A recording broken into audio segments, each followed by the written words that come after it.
أعوذ بالله من الشيطان الرجيم. بسم الله الرحمن الرحيم. حاميم. تنزيل الكتاب من الله العزيز الحكيم. ما خلقنا السماوات والأرض وما بينهما إلا بالحق وأجل مسمى والذين كفروا عما أنذروا معرضون.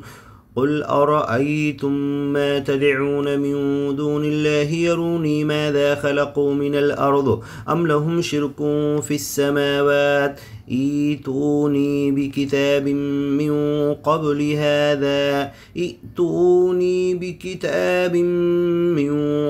هذا أو وثارة من علم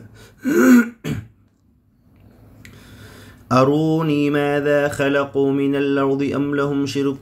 في السماوات ائتوني بكتاب من قبل هذا أو وثارة من علم إن كنتم صادقين. ومن أضل ممن يدعو من دون الله من لا يستجيب له إلى يوم القيامة وهم عن دعائهم غافلون. وإذا حشر الناس كانوا لهم أعداء وكانوا بعبادتهم كافرين. وإذا تتلى عليهم آياتنا بينات قال الذين كفروا للحق لما جاءهم هذا سحر مبين أم يقولون افتراه قل إن افتريته فلا تملكون لي من الله شيئا هو أعلم بما تفيضون فيه كفى به شهيدا بيني وبينكم وهو الغفور الرحيم. قل ما كنت بدعا من الرسل وما أدري ما يفعل بي ولا بكم إن أتبع إلا ما يوحى إلي وما أنا إلا نذير مبين. قل أرأيتم من كان من عند الله وكفرتم به وشهد شاهد من بني إسرائيل على مثله فآمن واستكبرتم إن الله لا يهدي القوم الظالمين. وقال الذين كفروا للذين آمنوا لو كان خيرا ما سبقونا إليه وإذ لم يهتدوا به فسيقولون هذا إفك قديم. ومن قبله كتاب موسى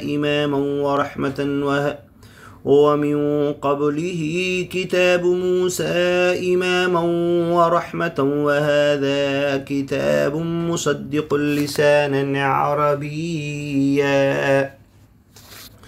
لسانا عربيا لينذر الذين ظلموا وبشرى للمحسنين. إن الذين قالوا ربنا الله ثم استقاموا فلا خوف عليهم ولا هم يحزنون أولئك أصحاب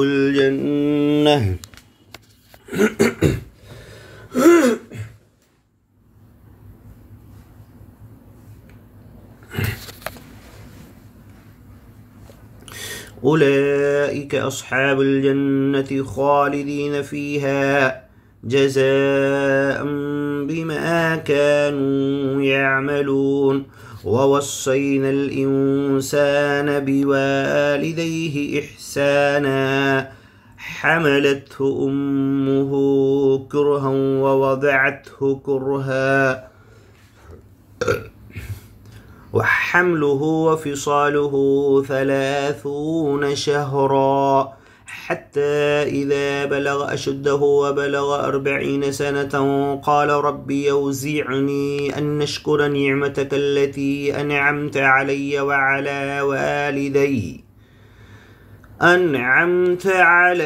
وعلى والدي وأن أعمل صالحا ترضاه وأصلح لي في ذريتي إني تبت إليك وإني من المسلمين أولئك الذين نتقبل عنهم أحسن ما عملوا ونتجاوز عن سيئاتهم في أصحاب الجنة وعد الصدق الذي كانوا يوعدون والذي يقال لوالديه أف لكما أتعدانني أن نخرج وقد خلت القرون من قبلي وهما يستغيثان الله ويلك آمن إن وعد الله حق فيقول ما هذا إلا أساطير الأولين أولئك الذين حق عليهم القول في قد خلت من قبلهم من الجن والإنس إنهم كانوا خاسرين ولكل درجات مما عملوا وليوفيهم أعمالهم وهم لا يظلمون ويوم يعرض الذين كفروا على النار أذهبتم طيباتكم في حياتكم الدنيا واستمتعتم بها فاليوم تجزون عذاب الهون بما كنتم تستكبرون في الأرض بغير الحق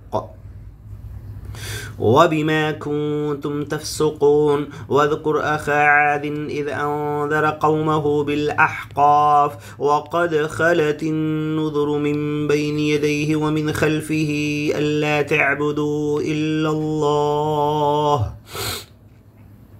إني أخاف عليكم عذاب يوم عظيم قالوا وجئتنا لتأفكنا عن آلهتنا فأتنا بما تعدنا إن كنت من الصادقين قال إنما العلم عند الله وأنبئكم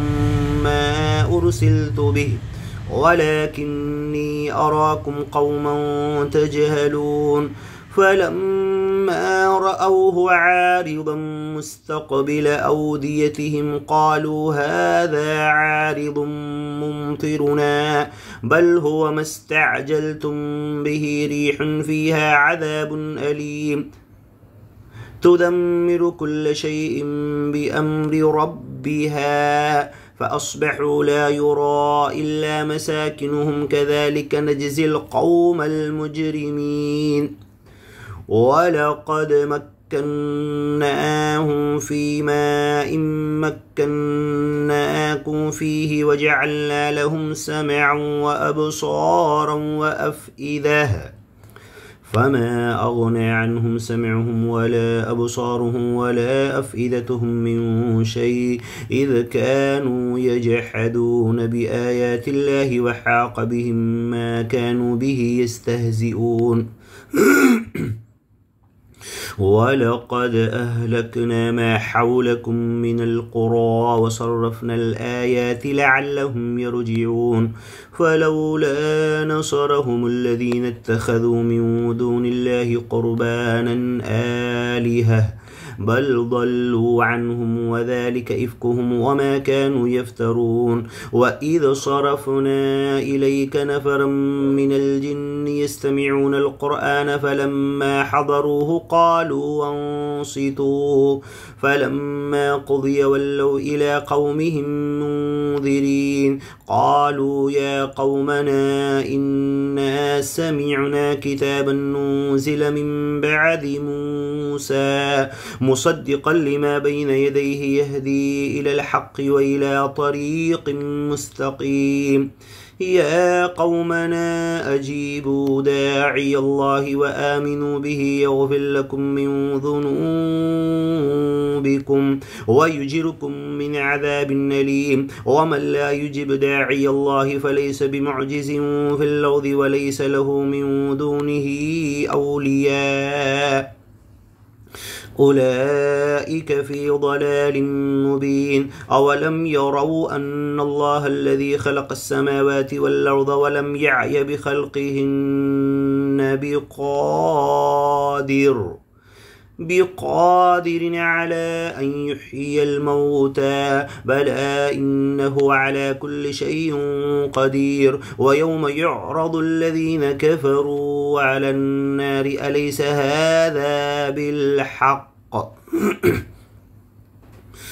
قالوا بلى وربنا قال فذوقوا العذاب بما كنتم تكفرون فاصبر كما صبر أولو العزم من الرسل ولا تستعجل لهم كأنهم يوم يرون ما يوعدون لم يلبثوا إلا ساعة من نهار بلاغ فهل يهلك إلا القوم الفاسقون بسم الله الرحمن الرحيم الذين كفروا وصدوا عن سبيل الله أضل أعمالهم والذين آمنوا وعملوا الصالحات وآمنوا بما نزل على محمد وهو الحق من ربهم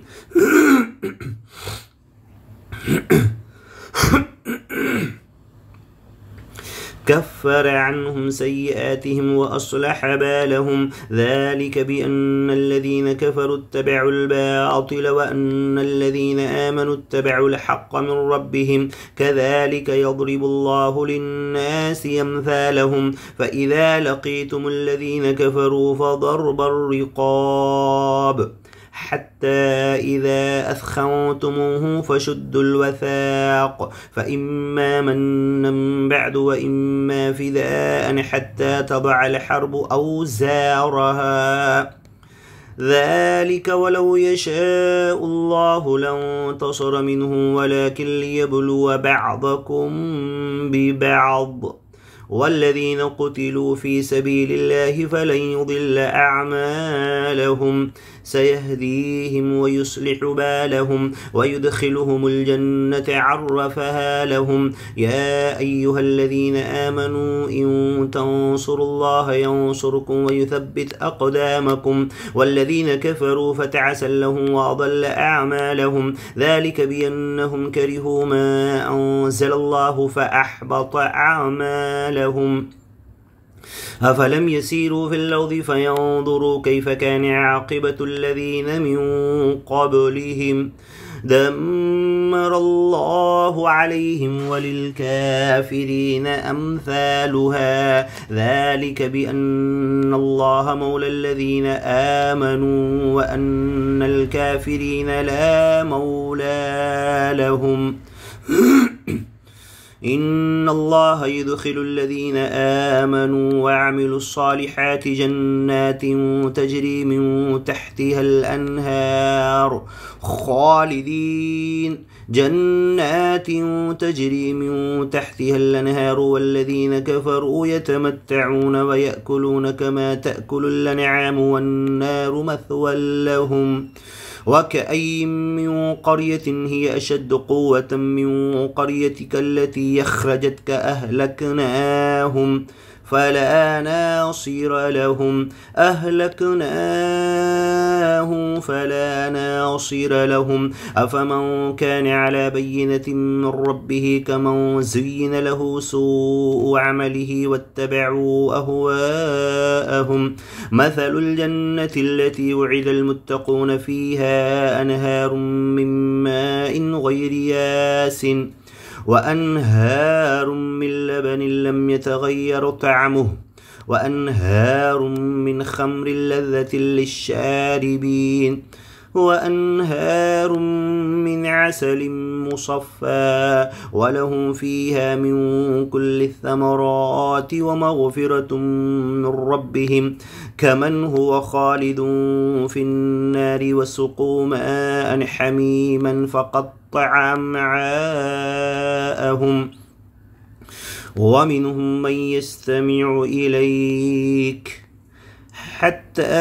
إذا خرجوا من عندك قالوا للذين أوتوا العلم ماذا قال آنفا أولئك الذين طبع الله على قلوبهم واتبعوا أهواءهم والذين اهتدوا زادهم هدى وآتاهم تقواهم فهل ينظرون إلا الساعة أن تأتيهم بغتة فقد جاء أشراطها فأنى لهم إذا جاءتهم ذكراهم فاعلم أنه لا إله إلا الله واستغفر لذنبك وللمؤمنين والمؤمنات والله يعلم متقلبكم ومثواكم ويقول الذين آمنوا لولا نزل السورة فإذا أنزلت سورة محكمة وذكر فيها القتال رأيت الذين في قلوبهم مرض ينظرون إليك نظر المغشي عليه من الموت فأولى لهم طاعة وقول معروف فإذا عزم الأمر فلو صدقوا الله لكان خيرا لهم فهل عسيتم إن توليتم أن تفسدوا في الأرض وتقطعوا أرحامكم أولئك الذين لعنهم الله فأصمهم وأعمى أبصارهم أفلا يتدبرون القرآن أم على قلوب أقفالها إن الذين ارتدوا على أدبارهم من بعد ما تبين لهم الهدى الشيطان سول لهم وأملى لهم ذلك بأنهم قالوا للذين كرهوا ما أنزل الله سنطيعكم في بعض الأمر والله يعلم إسرارهم فكيف إذا توفتهم الملائكة يضربون وجوههم وأدبارهم ذلك بأنهم اتبعوا ما أسخط الله وكرهوا رضوانه فأحبط أعمالهم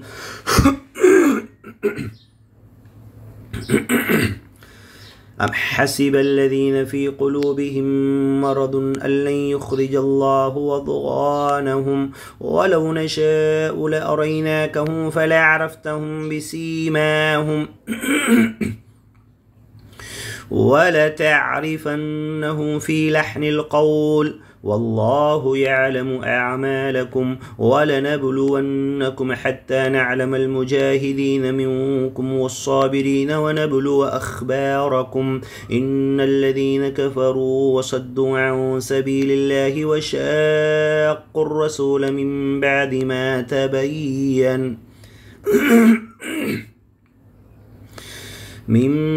ما تبين لهم الهدى لن يضروا الله شيئا وسيحبط أعمالهم إن الذين كفروا وصدوا عن سبيل الله وشاقوا الرسول من بعد ما تبين لهم الهدى لن يضروا الله شيئا وسيحبط أعمالهم يا أيها الذين آمنوا أطيعوا الله وأطيعوا الرسول ولا تبطلوا أعمالكم إن الذين كفروا وصدوا عن سبيل الله ثم ماتوا وهم كفار فلن يغفر الله لهم فلا تهنوا وتدعوا إلى السلم وأنتم الأعلون والله معكم ولن يتركم أعمالكم إنما الحياة الدنيا لعب ولهو وإن تؤمنوا وتتقوا يؤتكم أجوركم ولا يسألكم أموالكم إن يسألكموها فيحفكم تبخلوا ويخرج أضغانكم ها أنتم هؤلاء تدعون لتنفقوا في سبيل الله فمنكم من يبخل ومن يبخل فإنما يبخل عن نفسه والله الغني وأنتم الفقراء وإن تتولوا يستبدل قوما غيركم ثم لا يكونوا أمثالكم. بسم الله الرحمن الرحيم. إنا فتحنا لك فتحا مبينا ليغفر لك الله ما تقدم من ذنبك وما تأخر ويتم نعمته عليك ويهديك صراطا مستقيما وينصرك الله نصرا عزيزا. هو الذي أنزل السكينة في قلوب المؤمنين ليزدادوا إيمانا مع إيمانهم ولله جنود السماوات والأرض وكان الله عليما حكيما. ليدخل المؤمنين والمؤمنات جنات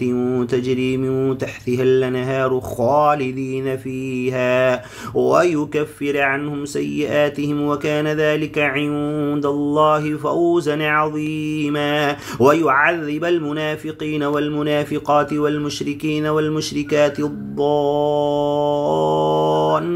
بالله ظن السوء عليهم دائرة السوء وغضب الله عليهم ولعنهم وأعد لهم جهنم وساءت مصيرا. ولله جنود السماوات والأرض وكان الله عزيزا حكيما. إنا أرسلناك شاهدا ومبشرا ونذيرا لتؤمنوا بالله ورسوله وتعزروه وتوقروه وتسبحوه بكرة وأصيلا. لتؤمنوا بالله ورسوله وتعزروه وتوقروه وتسبحوه بكرة وأصيلا. إن الذين يبايعونك إنما يبايعون الله يد الله فوق أيديهم فمن نكث فإنما ينكث على نفسه ومن أوفى بما عاهد عليه الله فسيؤتيه أجرا عظيما. سيقول لك المخلفون من الأعراب شغلتنا أموالنا وأهلنا فاستغفر لنا يقولون بألسنتهم ما ليس في قلوبهم قل فمن يملك لكم من الله شيئا إن أراد بكم ضرا أو أراد بكم نفعا بل كان الله بما تعملون خبيرا. بل ظننتم أن لن ينقلب الرسول والمؤمنون إلى أهليهم أبدا وزين ذلك في قلوبكم وظننتم ظن السوء وكنتم قوما بورا. ومن لم يؤمن بالله ورسوله فإنا أعتدنا للكافرين سعيرا. ولله ملك السماوات والأرض يغفر لمن يشاء ويعذب من يشاء وكان الله غفورا رحيما. سيقول المخلفون إذا انطلقتم إلى مغانم لتأخذوها ذرونا نتبعكم يريدون أن يبدلوا كلام الله قل لن تتبعونا كذلكم قال الله من قبل فسيقولون بل تحسدوننا بل كانوا لا يفقهون إلا قليلا. قل للمخلفين من الأعراب ستدعون إلى قوم أولي بأس شديد تقاتلونهم أو يسلمون فإن تطيعوا يؤتكم الله أجرا حسنا وإن تتولوا كما توليتم من قبل يعذبكم عذابا أليما. ليس على الأعمى حرج ولا على المريض حرج ليس على الأعمى حرج ولا على الأعرج حرج ولا على المريض حرج ومن يطع الله ورسوله يدخله جنات تجري من تحتها الأنهار ومن يتولى يعذبه عذابا أليما ليس على الأعمى حرج ولا على الأعرج حرج ولا على المريض حرج ومن يطع الله ورسوله يدخله جنات تجري من تحتها الأنهار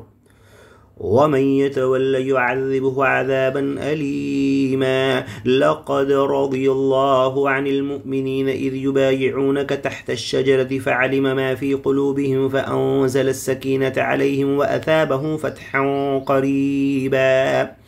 ومغانم كثيرة يأخذونها وكان الله عزيزا حكيما وعدكم الله مغانم كثيرة تأخذونها فعجل لكم هذه وكف أيدي الناس عنكم ولتكون آية للمؤمنين ويهديكم صراطا مستقيما وأخرى لم تقدروا عليها قد أحاط الله بها وكان الله على كل شيء قديرا ولو قاتلكم الذين كفروا لولوا الأدبار ثم لا يجدون وليا ولا نصيرا سنة الله التي قد خلت سنة الله التي قد خلت من قبل ولن تجد لسنة الله تبديلا وهو الذي كف أيديهم عنكم وأيديكم عنهم ببطن مكة من بعد أن أظفركم عليهم وكان الله بما تعملون بصيرا هم الذين كفروا وصدوكم عن المسجد الحرام والهدي معكوفا أن يبلغ محله ولولا رجال مؤمنون ونساء مؤمنات لم تعلموهم أن تطؤوهم فتصيبكم منهم معرة بغير علم ليدخل الله في رحمته من يشاء لو تزيلوا لعذبنا الذين كفروا منهم عذابا أليما إذ جعل الذين كفروا في قلوبهم الحمية حمية الجاهلية فأنزل الله سكينته على رسوله وعلى المؤمنين وألزمهم كلمة التقوى وكانوا وحق بها وأهلها وكان الله بكل شيء عليما لقد صدق الله رسوله الرؤيا بالحق لتدخلن المسجد الحرام إن شاء الله آمنين لتدخلن المسجد الحرام إن شاء الله آمنين محلقين رؤوسكم ومقصرين لا تخافون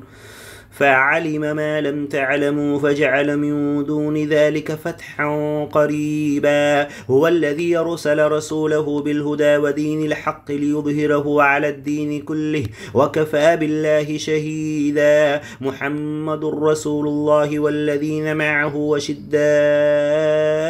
على الكفار رحماء بينهم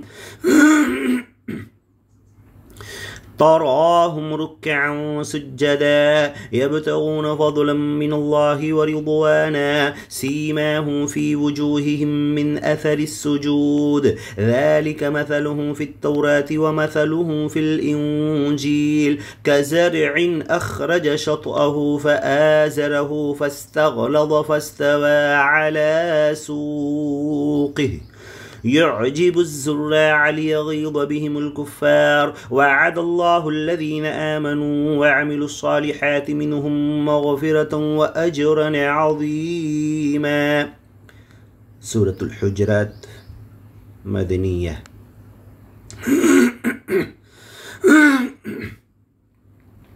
بسم الله الرحمن الرحيم. يا أيها الذين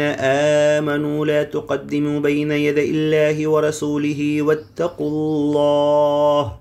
إن الله سميع عليم. يا أيها الذين آمنوا لا ترفعوا أصواتكم فوق صوت النبي ولا تجهروا له بالقول كجهر بعضكم لبعض أن تحبط أعمالكم وأنتم لا تشعرون. إن الذين يغضون أصواتهم عند رسول الله أولئك الذين امتحن الله قلوبهم للتقوى لهم مغفرة وأجر عظيم. إن الذين ينادونك من وراء الحجرات أكثرهم لا يعقلون ولو أنهم صبروا حتى تخرج إليهم لكان خيرا لهم والله غفور رحيم. يا أيها الذين آمنوا إن جاءكم فاسق بنبأ فتبينوا أن تصيبوا قوما بجهالة فتصبحوا على ما فعلتم نادمين. واعلموا أن فيكم رسول الله لو يطيعكم في كثير من الأمر لعنتم ولكن الله حبب إليكم الإيمان وزينه في قلوبكم وكره إليكم الكفر والفسوق والعصيان أولئك هم الراشدون فضلا من الله ونعمة والله عليم حكيم. وإن طائفتان من المؤمنين اقتتلوا فأصلحوا بينهما فإن بغت إحداهما على الأخرى فقاتلوا التي تبغي حتى تفيء إلى أمر الله فإن فاءت فأصلحوا بينهما بالعدل وأقسطوا إن الله يحب المقسطين. إنما المؤمنون إخوة فأصلحوا بين أخويكم واتقوا الله لعلكم ترحمون. يا أيها الذين آمنوا لا يسخر قوم من قوم عسى أن يكونوا خيرا منهم ولا نساء من نساء عسى أن يكن خيرا منهن ولا تلمزوا أنفسكم ولا تنابزوا بالألقاب بئس الاسم الفسوق بعد الإيمان ومن لم يتب فأولئك هم الظالمون. يا أيها الذين آمنوا اجتنبوا كثيرا من الظن إن بعض الظن إثم ولا تجسسوا ولا يغتب بعضكم بعضا أيحب أحدكم من يأكل لحم أخيه ميتا فكرهتموه واتقوا الله إن الله تواب رحيم. يا أيها الناس إنا خلقناكم من ذكر وأنثى وجعلناكم شعوبا وقبائل لتعارفوا إن أكرمكم عند الله يتقاكم إن الله عليم خبير. قالت الأعراب آمنا قل لم تؤمنوا ولكن قولوا واسلمنا ولما يدخل الإيمان في قلوبكم وإن تطيعوا الله ورسوله لا يلتكم من أعمالكم شيئا إن الله غفور رحيم. إنما المؤمنون الذين آمنوا بالله ورسوله ثم لم يرتابوا وجاهدوا بأموالهم وأنفسهم في سبيل الله أولئك هم الصادقون. قل أتعلمون الله بدينكم والله يعلم ما في السماوات وما في الأرض والله بكل شيء عليم. يمنون عليك أن أسلموا قل لا تمنوا علي إسلامكم بل الله يمن عليكم من هداكم للإيمان إن كنتم صادقين. إن الله يعلم غيب السماوات والأرض والله بصير بما تعملون. سورة قاف مكية.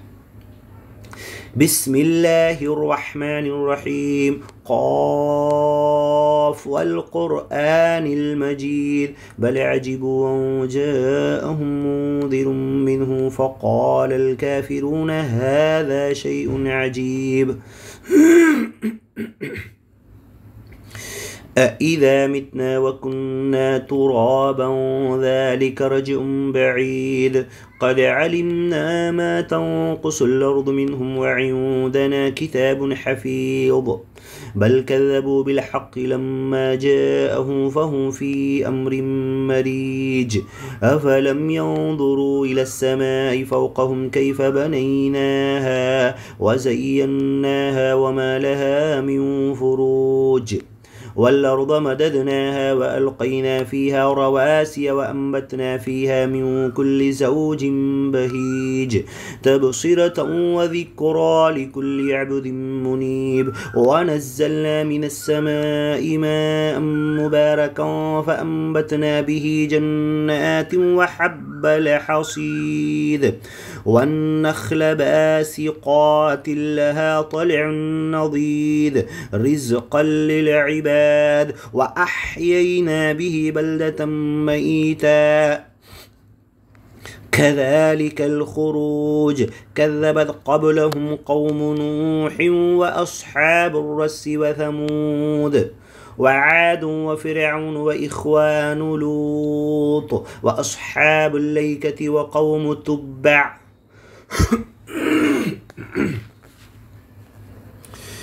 كل كذب الرسل فحق وعيد أفعينا بالخلق الأول بل هم في لبس من خلق جديد ولقد خلقنا الإنسان ونعلم ما توسوس به نفسه ونحن أقرب إليه من حبل الوريد إذ يتلقى المتلقيان عن اليمين وعن الشمال قعيد ما يلفظ من قول إلا لديه رقيب عتيد وجاء السكرة الموت بالحق ذلك ما كنت منه تحيد ونفخ في الصور ذلك يوم الوعيد وجاءت كل نفس معها سائق وشهيد لقد كنت في غفلة من هذا فكشفنا عنك غطاءك فبصرك اليوم حديد وقال قرينه هذا ما لدي عتيد ألقيا في جهنم كل كفار عنيد مناع للخير معتد مريب الذي جعل مع الله إلها آخر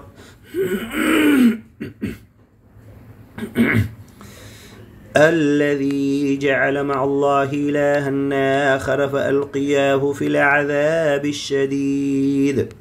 قال قرينه ربنا ما أطغيته ولكن كان في ضلال بعيد قال لا تختصموا لدي وقد قدمت إليكم بالوعيد ما يبدل القول لدي وما أنا بظلام للعبيد يوم نقول لجهنم هل امتلأت وتقول هل من مزيد وأزلفت الجنة للمتقين غير بعيد هذا ما توعدون لكل أواب حفيظ من خشي الرحمن بالغيب وجاء بقلب منيب ادخلوها بسلام ذلك يوم الخلود لهم ما يشاءون فيها ولدينا مزيد وكم أهلكنا قبلهم من قرن هم أشد منهم بطشا فنقبوا في البلاد هل من محيص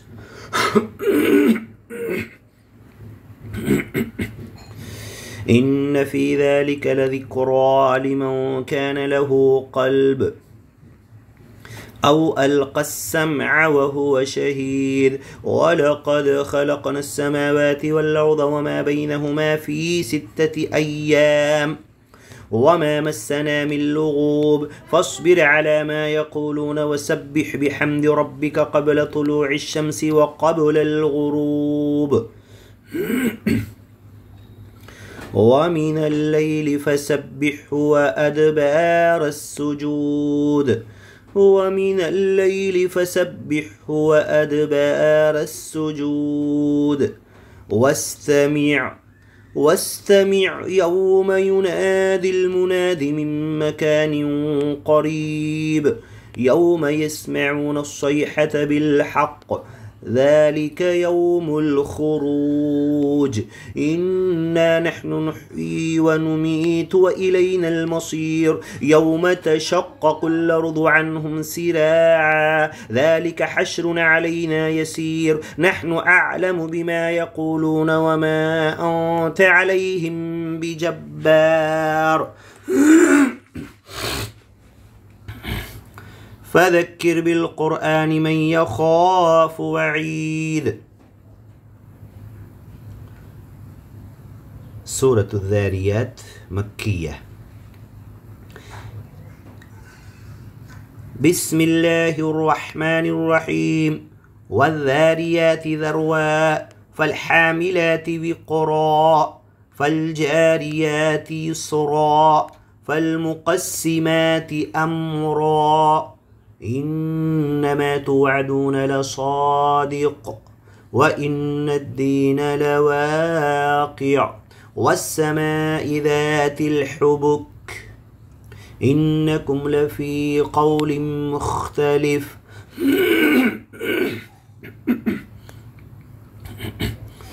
يؤفك عنه من أفك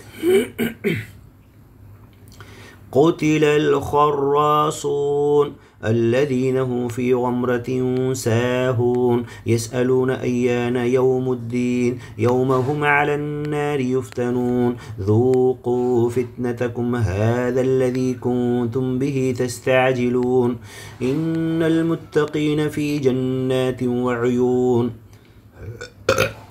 آخذين ما آتاهم ربهم إنهم كانوا قبل ذلك محسنين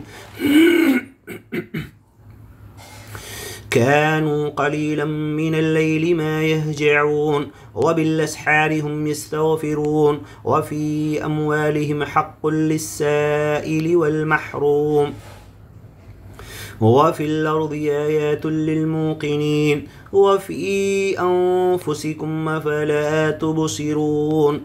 وفي السماء رزقكم وما توعدون فورب السماء والأرض إنه لحق مثل ما أنكم تنطقون هل أتاك حديث ضيف إبراهيم المكرمين إذ دخلوا عليه فقالوا سلاما قال سلام فقالوا سلاما قال سلام قوم منكرون فراغ إلى أهله فجاء بعجل سمين فقربه إليهم قال ألا تأكلون فأوجس منهم خيفة قالوا لا تخف وبشروه بغلام عليم فأقبلت امرأته في صرة فصكت وجهها وقالت عجوز عقيم قالوا كذلك قال ربك إنه هو الحكيم العليم قال فما خطبكم أيها المرسلون قالوا إنا أرسلنا إلى قوم مجرمين لنرسل عليهم حجارة من طين مسومة عند ربك للمسرفين صدق الله العظيم. قل صدق الله فاتبعوا ملة إبراهيم حنيفا صدق الله ومن أصدق من الله قيلا ومن أحسن من الله حديثا. الله نزل أحسن الحديث من جاء بالصدق وصدق به أولئك هم المتقون فجعلنا يا الله من المتقين وارزقنا تلاوة القرآن آناء الليل وآناء النهار واجعله لي إماما ونورا وهدى ورحمة. اللهم ذكرنا منه ما نسينا وعلمنا منه ما جهلنا وارزقنا تلاوته آناء الليل